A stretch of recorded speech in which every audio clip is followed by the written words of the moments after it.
Hello, in this video I'm gonna show you how we can charge Samsung Galaxy S24 Ultra.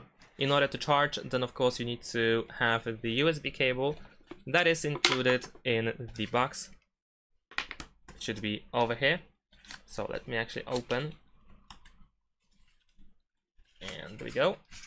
Have some papers, and there we go. We have the cable, and it looks pretty much like this.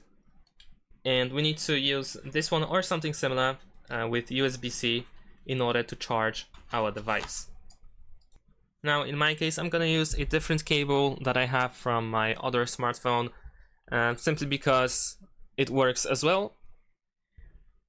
But essentially you want to plug it into your device, and of course in order to charge your smartphone you need to also use the charging adapter, which is not included by default in the package in the box of this device.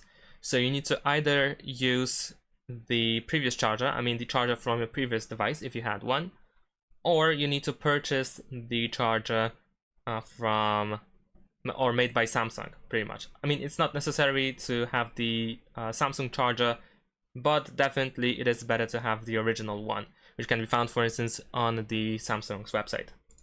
Over here I have the example charger, which is not made by Samsung. This one is made by Xiaomi.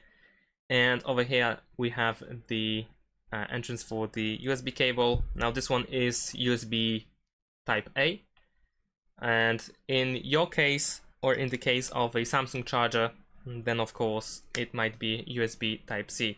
And I think the same story is with the, or the same thing is with the USB cable that is included in the box of S24 Ultra, where we have the USB-C end on both sides.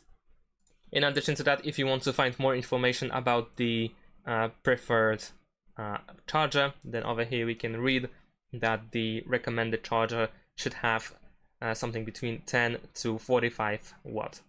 And that's it. Thanks for watching. Leave a like and subscribe to my channel, and see you in my next videos. Bye.